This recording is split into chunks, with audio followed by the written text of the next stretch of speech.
Magandang araw, future LPTs! Welcome sa part 2 ng ating Filipino General Education Review. Katulad ng nauna, may 15 multiple choice questions tayo ngayon kasama ang paliwanag sa bawat tamang sagot. Okay, sagutan na natin. Number 16. Alin sa mga sumusunod na pangungusap ang may karaniwang ayos? Letter A. Kay kandang pagmasdan ng paglubog ng araw. Letter B. Masarap ang nilutong sinigang ni nanay. Letter C, may bitbit si Aling Rosa na bayong. Or letter D, sa simbahan ginaganap ang misa sa Biyernes Santo.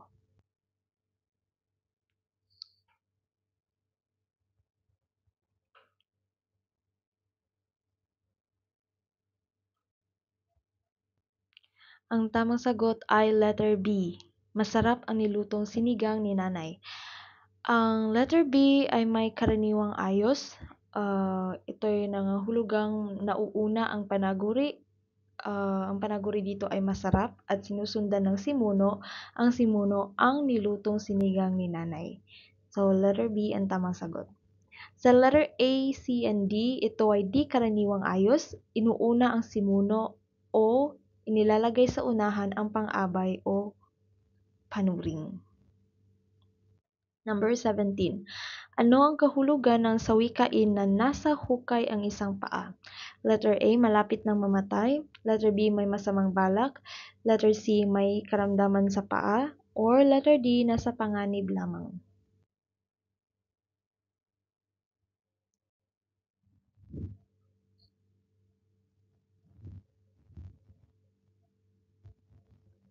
Ang tamang sagot ay letter A, malapit na mamatay. Ito ay idiomatikong kahulugan ng sawikaing nasa hukay ang isang paa. Ang letter B, C, and D ay literal o hindi eksaktong akma sa ibig ipahiwatig ng sawikain. Number 18. Alin ang wastong gamit ng nang at nang sa pangungusap? Letter A, tumakbo siya ng mabilis upang makarating ng maaga. Letter B, tumakbo siya ng mabilis upang makarating ng maaga. Letter C, tumakbo siya ng mabilis upang makarating ng maaga. Or letter D, tumakbo siya ng mabilis upang makarating ng maaga.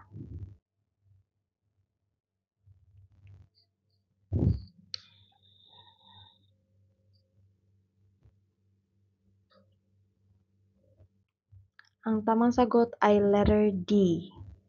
Tumakbo siya ng mabilis upang makarating ng maaga. Nang na N-A-N-G ay ginagamit bilang pang-abay, kung sa English how at when, kaya tama ito sa nang mabilis at nang maaga. Nang mabilis which is how, nang maaga which is when o kailan. Letter A, B, and C, mali ang gamit ng nang.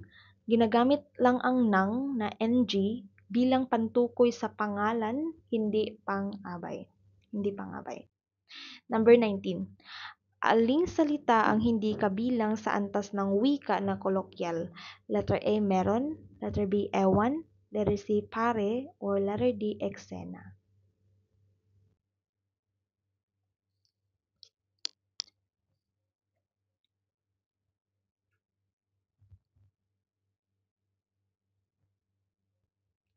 Ang tamang sagot ay letter D, eksena. Letter D, ito ay isang balbal, ginagamit sa mas mababang antas ng wika. Halimbawa, may eksena ka. Letter A, B, and C, karaniwang ginagamit sa kolokyal o di formal ngunit tinatanggap sa pang-araw-araw na usapan. Meron, ewan, at pare.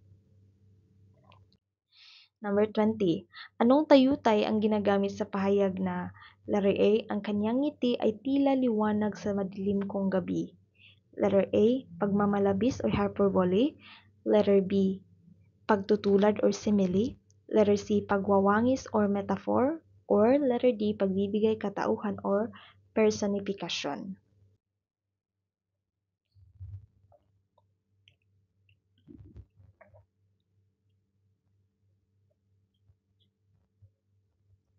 Ang tamang sagot ay letter B or pagtutulad. Ang pangungusap na ang kanyang ngiti ay tila liwanag sa madilim kong gabi ay pagtutulad. Kinagamitan ng salitang tila Kaya ito ay pagtutulad. Letter A, pagmamalabis ay mali dahil walang elementong sobra o labis ang pangungusap. Letter C, ito ay mali, hindi ito isang metaphor dahil hindi ito direktang pagtutulad. Hindi, ang ngiti ay liwanag. Sa letter D naman, walang elementong tao sa hindi buhay na bagay. Number 21. Alin sa mga sumusunod ang nagpapakita ng konotasyon? Letter A, mainit ang sabaw. Letter B, mainit ang ulo ni Ginoo. Letter C, mainit ang tubig. Or letter D, mainit ang panahon.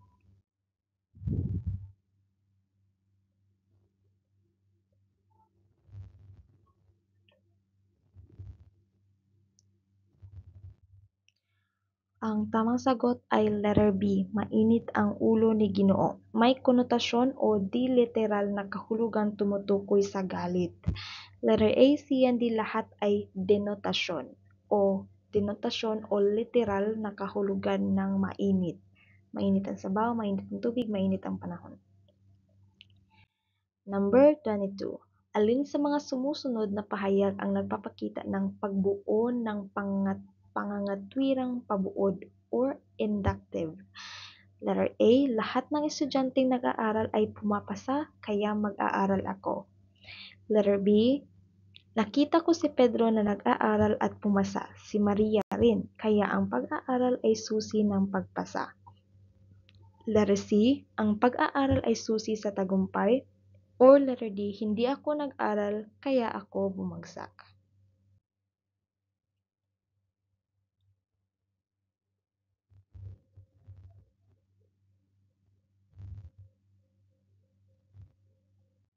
Ang tamang sagot ay letter B, pabuod.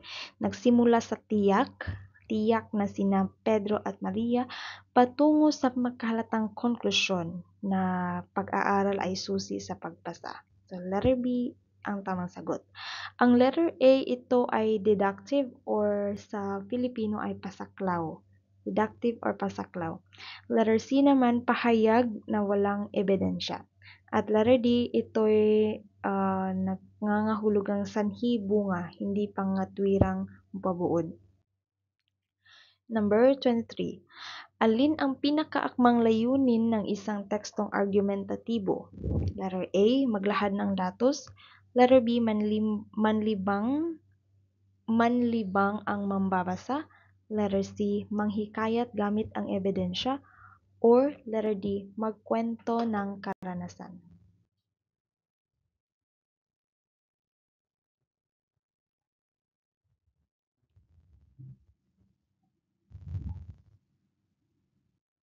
Ang tamang sagot ay letter C, manghikayat gamit ang ebidensya. Layunin ng argumentatibo ang mangumbinsi o manghikayat sa pamamagitan ng lohika at ebidensya.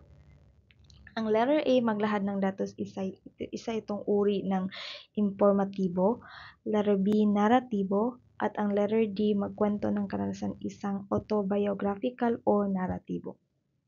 Number 24, aling pahayag ang nagpapakita ng intertextuality sa panitikan? Letter A, ginamit ng manunulat ang mga salitang balbal upang mas maging relatable ang kanyang akda. Letter B, ang nobelang Alim ay may temang hinango mula sa epikong Iliad ni Homer.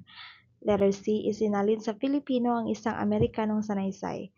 Or letter D, gumagamit ng matatalinghagang pahayag ang tula upang ipahayag ang damdamin.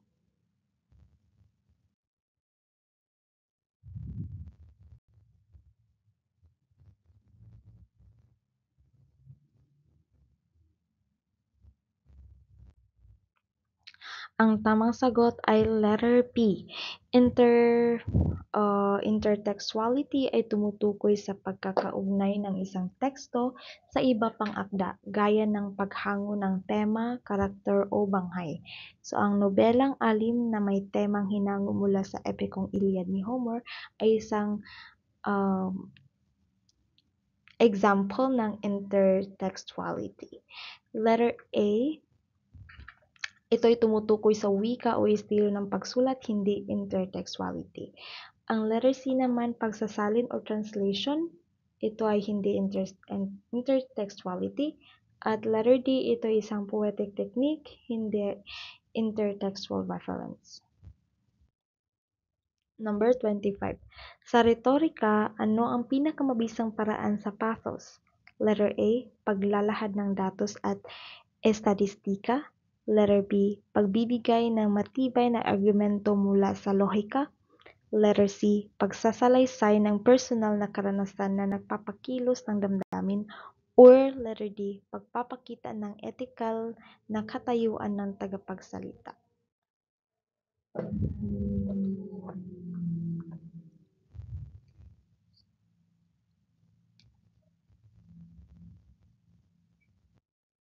Ang tamang sagot ay letter C.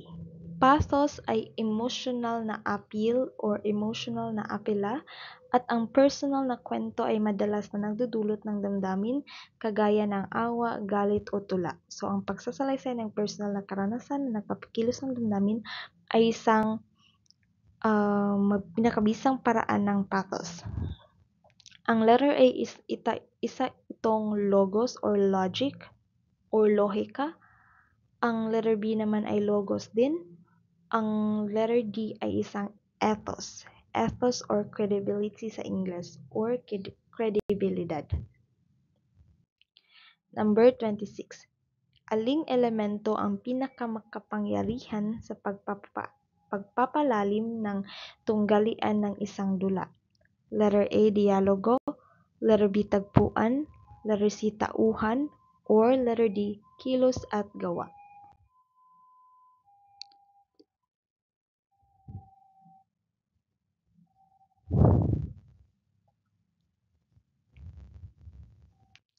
Ang tamang sagot ay letter A.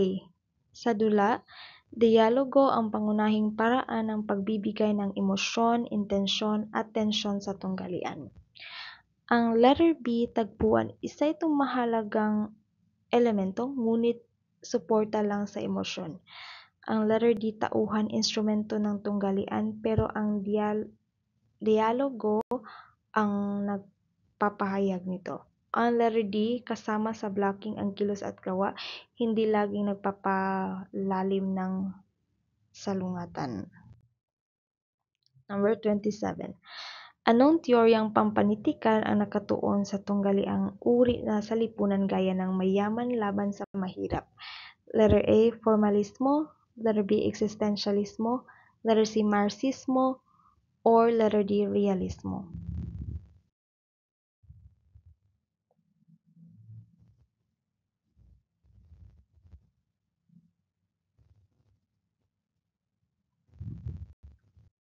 Ang tamang sagot ay letter C. Marxismo ay sumusuri sa ideolohiya, kapangyarihan at tunggalian sa lipunan kagaya lamang ng mayaman laban sa mahirap. Marxismo or Marxism in English. Letter A, ang formalismo, focus sa anyo at estilo ng teksto. Existentialismo, focus sa individual na kalayaan at pagpili. Ang realismo naman ay nakapokus sa makatotohanang paglalarawan ng buhay, hindi laging kritikal sa sistemang panlipunan. Number 28. Sa larangan ng pagsasalin, ano ang pangunahing hamon ng transcreation? Letter A, literal na pagsasalin ng salita. Letter B, pagbibigay ng katumbas na konteksto sa target na kultura. Letter C, pagsunod sa estruktura ng orihinal na wika. Or letter D, paglalagay ng bantas na akma sa target language.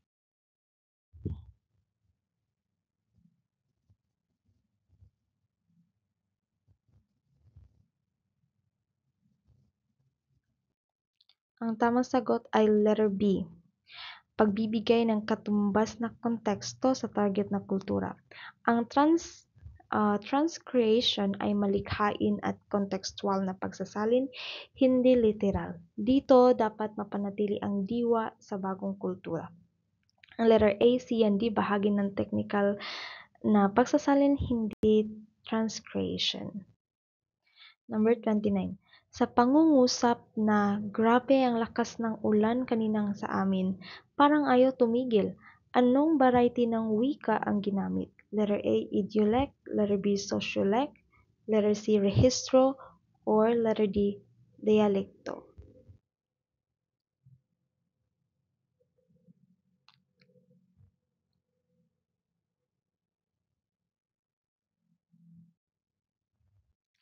Ang tamang sagot ay letter A.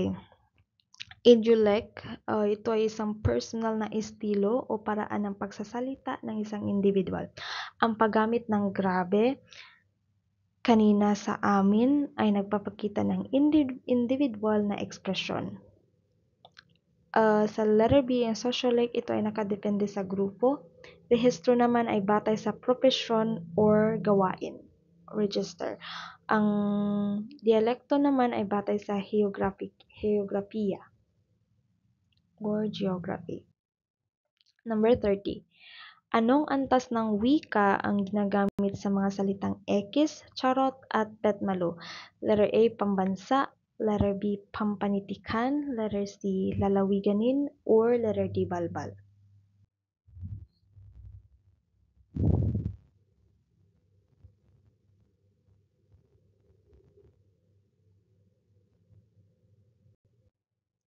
Ang tamang sagot ay letter D, balbal. Ito ang pinakamababang antas ng wika, kadalasan ginagamit sa kabataan, pauso o slang. Charot, petmalo at ekis ay halimbawa ng wikang kalye o balbal. Ang letter A, pambansa, ay ginagamit sa paaralan at opisina. Pampanitika naman ay malalim at masiming, habang ang lalawiganin ay ginagamit sa mga lalawigan, may tono't regional na anyo. Okay, natapos na ang ating part 2 ng Filipino General Education Review. I-comment ang score mo sa baba at sabihin mo rin kung anong topic pa ang gusto mong i-review next. This is Teacher R saying, study hard because by failing to prepare, you are preparing to fail. Kita-kits sa part 3. Bye-bye!